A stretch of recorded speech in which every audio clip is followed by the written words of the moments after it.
যদি এখানে প্রতীয়মান করতে পারে, স্ট্যান্ডিং পজিশন থেকে উঠিয়ে দিয়েছিল। ক্রীড়াই শক্তি, ক্রীড়াই বল, মাদক ছেড়ে খেলতে চল, এই স্লোগানে নতুন মহাল প্রিমিয়ার লিগ ওয়ার্ড ভিত্তিক ফুটবল টুর্নামেন্ট 2025-এর ফাইনাল খেলা সম্পন্ন হয়েছে। 9 মে শুক্রবার কক্সবাজার সদরের সফলদন্ডি ইউনিয়নের নতুন মহাল খেলার মাঠে সদর উপজেলা ছাত্র দলের যুগ্ম আহ্বায়ক সাদ্দাম হোসেনের সভাপতিত্বে এই ফাইনাল ম্যাচ অনুষ্ঠিত হয়। এ সময় উদ্বোধক ছিলেন কক্সবাজার সরকারি কলেজের সাবেক ভিপি জামায়াত নেতা শহীদুল আলম বাহাদুর। প্রধান অতিথি ছিলেন সদর উপজেলা বিএনপির আহ্বায়ক সুবেদার মেজর আব্দুল মাবুদ। বিশেষ অতিথি ছিলেন কক্সবাজার স্বেচ্ছাসেবক দলের সদস্য সচিব ও জেলা ক্রীড়া সংস্থার সদস্য সরা রুমন, কক্সবাজার পৌর বিএনপির যুগ্ম আহ্বায়ক রাশেদ আবেদিন সবুজ, জেলা যুবদলের সহসভাপতি নেজাম উদ্দিন, সহসভাপতি জাবেদ ইকবাল, কক্সবাজার পৌর যুবদলের যুগ্ম আহ্বায়ক কানন বড়ুয়া বিশাল, সফলদন্ডি ইউনিয়ন পরিষদের ভারপ্রাপ্ত চেয়ারম্যান মঞ্জুর আলম, সফলদন্ডি ইউনিয়ন বিএনপির সভাপতি মোস্তফা কামাল, সদর উপজেলা ছাত্র দলের যুগ্ম আহ্বায়ক নাজমুল শাহেদ, ছাত্রনেতা আলমগীর চৌধুরী। কক্সবাজারে সফলদন্ডি ঐতিহ্যগতভাবেই জেলার প্রতি অত্যন্ত আসক্ত, এখানকার মানুষ অত্যন্ত ক্রীড়াপ্রেমী। আমরা ছোটবেলা থেকেই এখানকার মানুষের ফুটবল বক্সে আমরা দেখে আসছি। সেজন্য আমি আজকে যারা আয়োজক তাদেরকে অত্যন্ত ধন্যবাদ এবং মোবারকবাদ জানাচ্ছি। বর্তমানে এই সময়ে যে সময় আমাদের তরুণ যুবকরা মাদকাসক্ত, মোবাইল আসক্ত, এই সময় এই ধরনের একটি টুর্নামেন্ট প্রয়োজন ছিল এবং এর মাধ্যমে আমরা আগামী প্রজন্মের কাছে আহ্বান করে রাখতে চাই, আমরা মাদককে না বলবো আর খেলাধুলাকে হ্যাঁ বলবো। গণ্যমান্য ব্যক্তিদের, সামাজিক মানুষদেরকে নিয়ে যদি আমরা এই খেলাধুলাকে যদি সামনে এগিয়ে নিতে চাই, আমাদের সবাইকে ঐক্যবদ্ধ হতে হবে।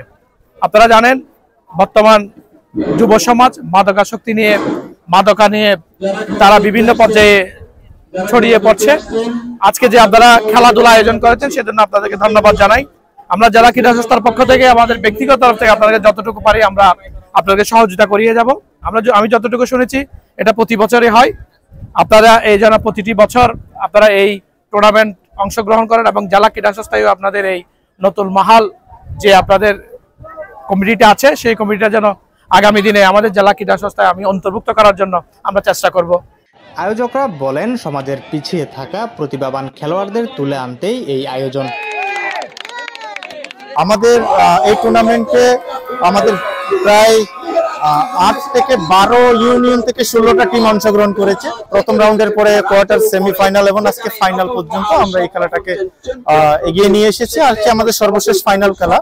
সেখানে বিশেষত আমাদের এই খেলার পেছনের কারণটা হচ্ছে এটা যে এখানে আমাদের ওয়ার্ড ভিত্তিক ফুটবল টুর্নামেন্টের ওয়ার্ডের যে সুদক্ষ খেলোয়াড় আছে, বিভিন্ন জায়গায় খেলার তারা সুযোগ নাই, এই সুযোগগুলো ক্রিয়েট করার জন্য এবং তাদেরকে এইখান থেকে গ্রামের মাঠ থেকে আন্তর্জাতিক পর্যায়ে নিয়ে যাওয়ার জন্য আমাদের এই অনুপ্রেরণামূলক খেলার সৃষ্টি করা আমাদের কাজ। টুর্নামেন্টটা ধরতে গেলে অনেক আগে থেকে আমাদের একটা প্রচলন ছিল, আমাদের 10তম খেলা বলতে পারেন এটা, যদিও আমাদের কয়েকটা বছর এখানে কি ছিল, স্থগিত ছিল খেলাটা।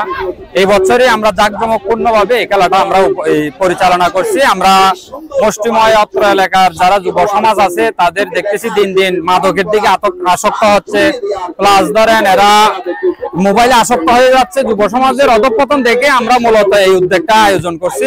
আমরা এখান থেকে তৃণমূল থেকে খেলাটা শুরু করে আমরা জাতীয় পর্যায়ে কিছু প্লেয়ারের জন্য আমরা তৈরি করা আমাদের মূল লক্ষ্য উদ্দেশ্য ছিল। সেই লক্ষ্য উদ্দেশ্যের ধারাবাহিকতায় আমাদের আজকের সর্বশেষ ফাইনাল খেলা। হ্যাঁ, আমরা এই ফাইনাল খেলায় একেবারে উন্মুক্ত চালে শুরু থেকে কাজ পর্যন্ত উন্মুক্তই খেলা পরিচালনা করে আসছি। আমরা এখানে কোনো ধরনের ওই ব্যবসায়িক কোনো চিন্তা ভাবনা না করে আমরা একেবারে সম্পূর্ণ বিনা স্বার্থে এই খেলাটা পরিচালনা করতেছি। ফাইনাল খেলার প্রথম আকর্ষণ ছিল এর আগে শুরু হওয়ার আগে আমাদের একটা প্রবীণ মুরব্বীদের একটা এখানে একটা এই 15 মিনিট করে আমরা একটা টুর্নামেন্ট চালিয়েছিলাম। যেটা হচ্ছে আমাদের এলাকার মুরব্বীরা যেটা দিয়ে আমরা অনুষ্ঠান শুরু করছি। এতে সফলদন্ডি ইউনিয়নের বিভিন্ন রাজনৈতিক ব্যক্তি সহ সামাজিক ও ক্রীড়াবিদরা উপস্থিত ছিলেন।